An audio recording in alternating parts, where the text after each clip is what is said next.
Welcome to the dark world of scary stories. A place where every sound is a premonition of the unknown, and every shadow is a step into another dimension. If you're ready to open the door to the scariest secrets, subscribe to the channel and don't forget to hit the bell, because the scariest is yet to come. Turn on the light and let's begin. Kata's Mitten. Jack Barton was an ordinary man. His life consisted of gray, monotonous days, working at an auto repair shop, an evening beer in front of the television, and the occasional meeting with friends.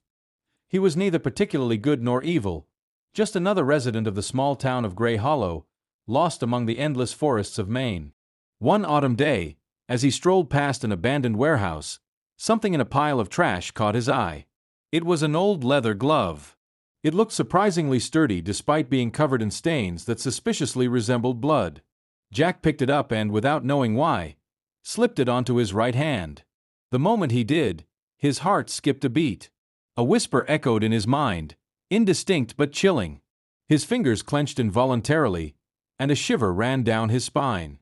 A wave of nausea hit him, and he hurried home, unaware that his life was about to change forever. That night, a sharp pain in his right hand jolted him awake. It felt like it was burning from the inside. He sat up to turn on the light, but instead, his legs carried him toward the kitchen table, where a large butcher knife lay. Jack grabbed it, feeling an inexplicable satisfaction. The whisper in his head returned, clearer this time. "You know what to do." His body moved against his will toward the neighboring house. He knew that old Mr. Grayson lived there, a reclusive man who rarely ventured outside. Jack had never had anything against him, but now, with his fingers gripping the cold handle of the knife, he felt nothing but hunger. Hunger for blood. The next morning, the police found Mr. Grayson in his bed. His wide, terrified eyes showed that he had died in horror. His chest had been slit open, and blood covered the walls in eerie patterns. There were no signs of forced entry. Jack woke up with the bloodied glove still on his hand. He remembered nothing of the night before, but when he heard about the murder on the radio, he knew. It was him. But how? The following days were a nightmare. He tried everything to get rid of the glove, burning it, cutting it, even burying it deep in the woods. But every time he fell asleep, he woke up with it back on his hand. And every night, he found himself in strange places, sometimes at home, sometimes in eerie basements, sometimes in the forest, surrounded by mutilated bodies. He realized he wasn't just killing. He was carrying out someone's cruel will. Jack began searching for answers. Eventually, his investigation led him to an abandoned factory on the town's outskirts. Digging through old archives in the local library, he uncovered a horrifying truth. The site had once belonged to a secret organization conducting gruesome experiments on human subjects. Criminals, vagrants, the homeless, they had all vanished into this place, never to be seen again. They were subjected to medical and psychological torture, their pain studied to its limits. One of the lead torturers was Dr. August Lawrence, a man who believed that suffering could be a source of power. He wore a glove made from the skin of his victims. When the laboratory was exposed, Lawrence took his own life, but before dying, he uttered a curse. His glove preserved the executioner's spirit. And now, it had chosen a new wearer. Jack understood. He was becoming the next executioner. And if he didn't find a way to stop it, he would become a true monster. Jack breathed heavily, flipping through the yellowed pages of old newspapers in the dark corner of the library. His hands trembled. The glove felt alive, as if it had sunk into his skin. He tried to pull it off, but it only tightened, as if it had become a part of him. The last article was about the disappearance of Detective Garrett Mason. He had been the one investigating Lawrence's laboratory. His body was never found, but the last trace of him led to the old factory. Jack knew he had to go there. The night wind howled through the shattered windows as Jack stepped into the remains of the laboratory. Dust lay in thick layers on rusted tables, and dark stains on the floor looked eerily like dried blood. Then he heard it. A sound. Faint, barely audible. A whisper. "You are one of us." Jack spun around. The darkness in the hallway seemed to shift. Shadows thickened, taking on ghostly shapes. He felt the glove tense, as if responding to the call. Suddenly, the beam of his flashlight fell on an old metal bed. Something lay on it, wrapped in a stained blanket. Jack took a step forward. He pulled the fabric away, and nearly screamed. Before him lay the mummified corpse of a man in a police uniform. His mouth was frozen in a silent scream, his hands shackled to the bed with rusted cuffs. But the worst part, on his right hand was another glove. Just like Jack's. Jack stumbled back. Then he heard a creak. The body moved. The dead detective's eyes snapped open, and from his decayed throat came a hoarse whisper, "You are next!" Jack stood frozen before Detective Mason's decayed body. His mind refused to accept what he had just seen. The corpse's rotting lips moved, whispering indistinct words. The air reeked of decomposition, and a deep cold seeped into his bones. The glove on Jack's hand tightened even more. He could feel its power, feel it burrowing deeper, as if fusing with his flesh. Panic overtook him.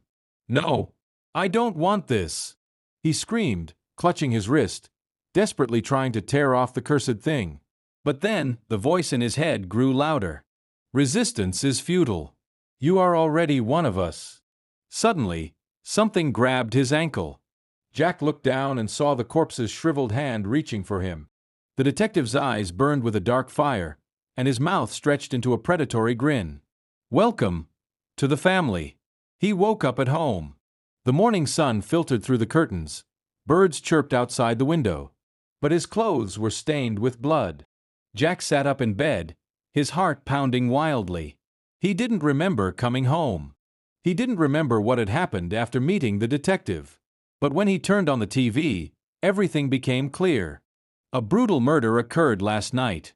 2 local residents were killed. Their bodies were mutilated beyond recognition. Police state this is the work of an unknown serial killer. The glove. Jack lowered his gaze and saw that it was still on his hand. And then he screamed. The next few days passed in a haze. Jack tried to stay away from people, locking himself in his home. He didn't answer calls. He didn't leave. But every night, he woke up in new places: abandoned houses, dark basements, motels on the outskirts of town. And every night, new bodies. He was losing control. One morning, he awoke in a freezing forest. The glove throbbed against his skin. And he heard the voices. "You are no longer Jack. You are the executioner." He couldn't take it anymore. Jack decided to find a way to remove the glove. He returned to Lawrence's laboratory, hoping for answers. Wandering through the dark corridors, he stumbled upon an old metal safe.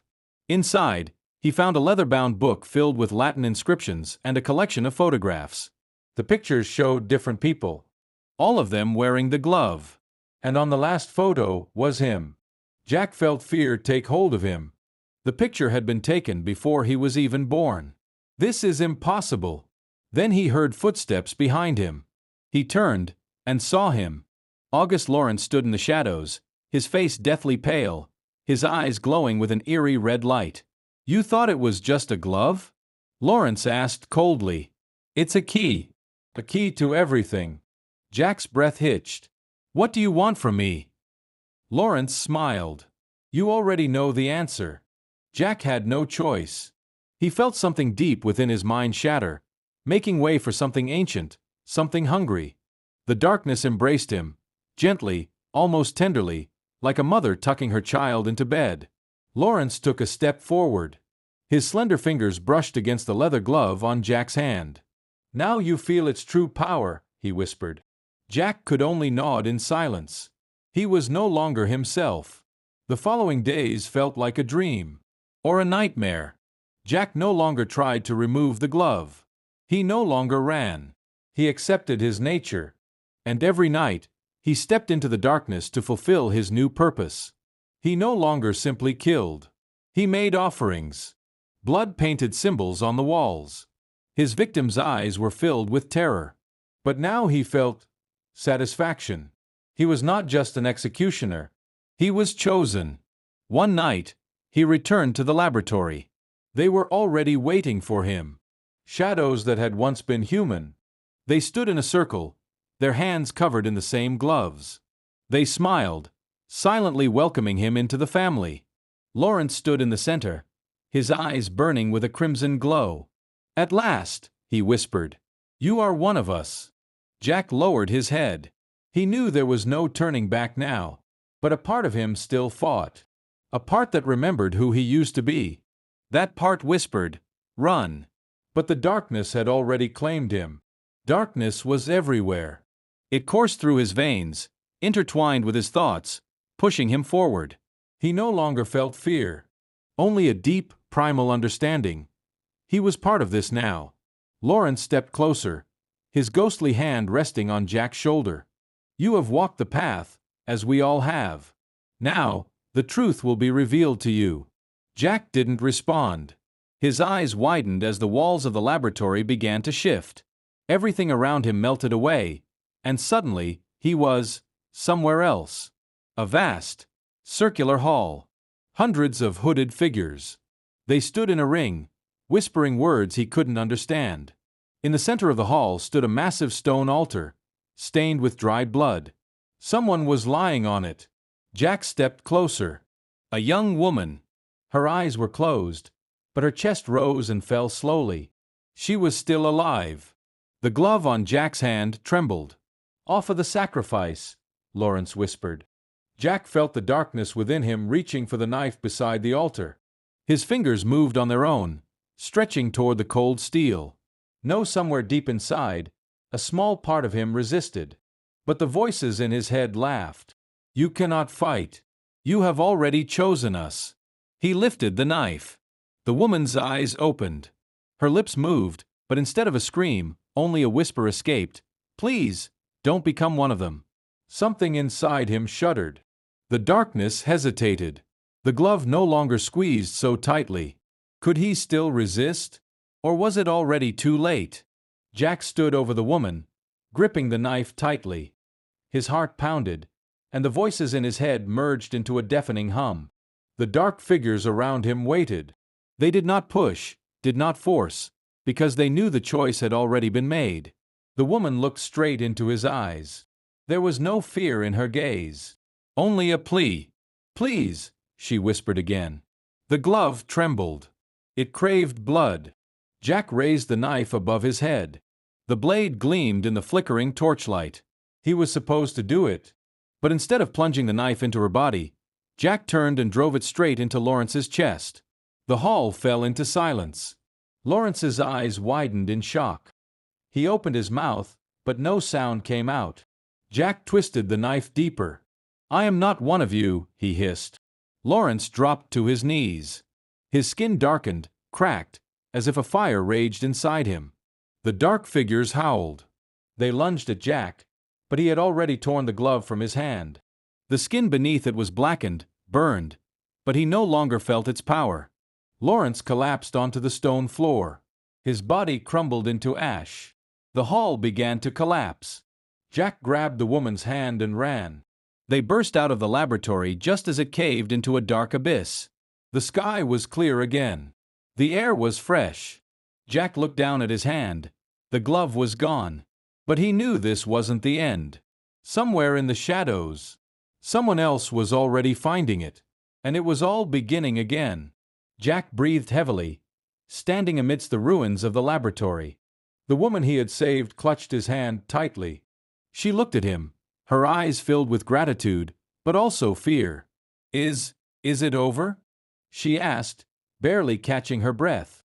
Jack glanced at his hand. The glove was gone, but its imprint remained, black, charred marks on his skin, pulsing with a faint pain. "I hope so," he replied, though deep down he knew it wasn't true. The wind lifted ashes into the air. Lawrence was dead. The cult was destroyed.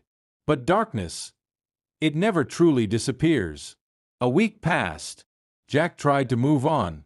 He returned to his gloomy apartment, tried to sleep, to eat, to forget what had happened. But at night, he heard whispers. "You did not escape. You only opened the door." One evening, there was a knock at his door. He opened it. The woman he had saved stood on the threshold. Her face was pale, her lips trembling. "Jack, I found it." He didn't understand at first. But then she lifted her hand.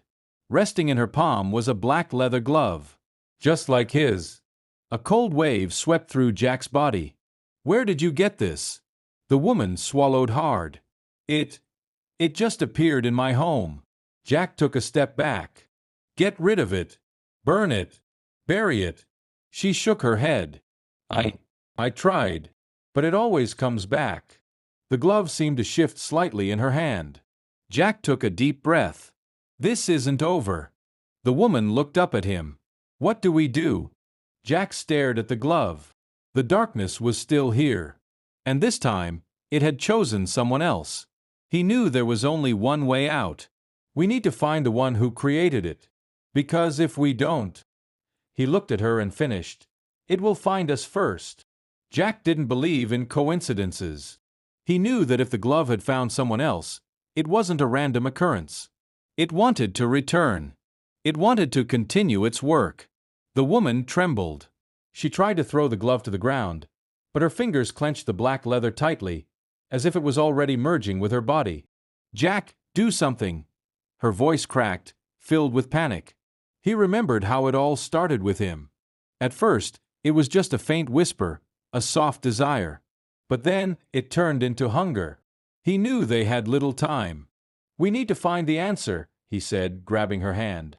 And we'll start with Lawrence's grave. The cemetery was deserted.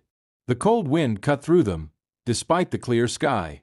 They walked between old tombstones until they reached the place where Lawrence's body had been buried.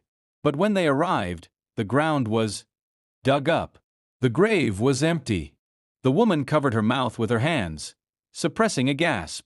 How is this possible? Jack remained silent, staring at the dark hole. He's not dead. And as soon as he said it, something rustled behind them. They turned around. Between the tombstones stood a tall figure. Its face was hidden by shadow, but Jack recognized its silhouette. You thought you could stop this? Lawrence's voice was calm, even indifferent. Jack clenched his jaw. I killed you with my own hands. Lawrence took a step forward, and the moonlight illuminated his face. His eyes gleamed red. No, Jack, you've only awakened something worse. The woman behind Jack flinched. Her hand, still gripping the glove, began to shake. She swayed, as if she felt unwell. What's happening? She whispered. Lawrence smiled. It chose you. The woman screamed, clutching her head. Her back arched, and the glove on her hand began to tighten, merging with her flesh.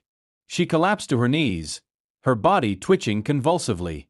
Jack rushed to her, trying to tear the glove off, but it seemed to have become part of her skin. Hold on! He grabbed her shoulders, but she suddenly shoved him, throwing him to the ground with inhuman strength. Jack coughed and raised his head. The woman slowly stood up. Her eyes, they were no longer hers. They were the eyes of darkness. Lawrence laughed. She's ours now, Jack. And you're just a spectator. The woman parted her lips and spoke with his voice. You couldn't save yourself. Why did you think you could save her? Jack felt a chill run down his spine. This wasn't just a glove. It was part of something much bigger. And now, it had found a new host. Jack slowly got to his feet, never taking his eyes off the woman. Or, more accurately, off what she had become. Her face was still hers, but her gaze, that was the gaze of darkness. The glove had merged with her body, her fingers now black, as if burned by fire. She stood motionless, then, like a puppet on strings, took a step forward. Lawrence just smiled. She's stronger than you, Jack. Stronger than you've ever been. Jack clenched his fists tightly. Let her go. Lawrence tilted his head slightly. What if she doesn't want to be let go? The woman took another step forward. Jack! Her voice was broken, as if she were still fighting. But her eyes remained cold. And in the next moment, she lunged at him. Jack barely managed to dodge as her fingers swiped at his throat. He tumbled over her shoulder and hit the ground, while she landed on her hands like an animal and lunged at him again. Fight, damn it! He shouted, evading yet another strike. But she wasn't listening. Her movements became even faster, even more inhuman. The glove on her hand pulsed, as if it were a living organism. Jack didn't want to hurt her. But if he did nothing, she would kill him. He pulled a knife from his pocket. Forgive me, he whispered, then lunged. The blade sank into her shoulder, but she didn't even flinch. Her eyes shifted sharply, from pain, from fury. And suddenly, she howled. The sound was inhuman, cutting through the air and making Lawrence flinch. The woman grabbed her head. "Jack, help!" He didn't wait. With all his strength, he grabbed her wrist, trying to tear the glove off. She screamed. The glove resisted. Darkness spilled from her fingers, wrapping around his hands, trying to stop him. "No, you won't take it," Jack hissed, gritting his teeth. And then he saw it. Under the glove, on her skin, there were symbols. The same ones he'd seen in the lab. And suddenly, he understood. This wasn't just an artifact. It was a seal. The glove wasn't letting something out. It was holding back something much worse. "Lawrence." Jack turned to him, breathing heavily. This was a trap, wasn't it? Lawrence looked at him without emotion. "You've always been clever, Jack. Too clever." The woman stopped screaming. She slowly lowered her head, and when she lifted her eyes again, they were no longer hers. They were something else. Something ancient.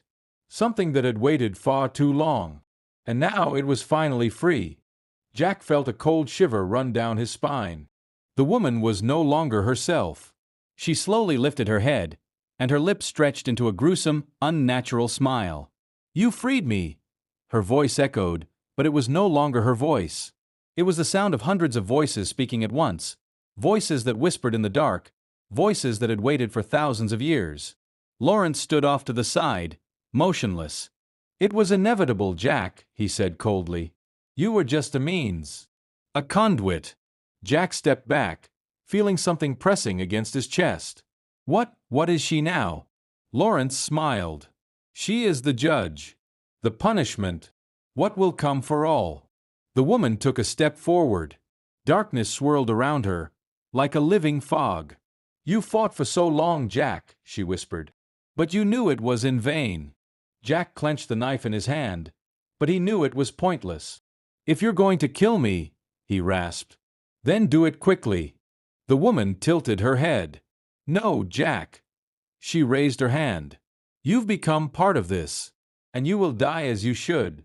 Jack felt something sink into his body. The darkness. It didn't just consume him, it entered him, tearing apart every part of his being. His lungs burned. His skin began to crack. He screamed, but no sound came. Visions flickered before his eyes. Ancient rituals, bloodshed, suffering. It was a cycle that repeated again and again. And now, he had become part of it. His legs gave way, and he fell to his knees. His hands were no longer his own. He felt life leaving his body, along with his very identity. The light faded. The last thing he heard was the woman's voice. "Sleep, Jack. Your struggle is over." When the darkness dissipated, he was no longer there. Only an emptiness remained in the earth where he had stood. The woman lifted her head to the sky and took a deep breath. For the first time in thousands of years, she was free. Lawrence knelt before her. "My lady." She looked at him. "The world does not yet know what is to come." She raised her hand. The glove was still on her. But now, it would never just be a glove again. The darkness began its cycle once more. And this time, nothing would stop it. And so, as darkness once again envelopes you, we say goodbye, but not for long. Remember, the night is never truly safe. Subscribe so you don't miss the new horrors, and come back when it's time for new nightmares. Beware of the shadows. They are always near. Until next time.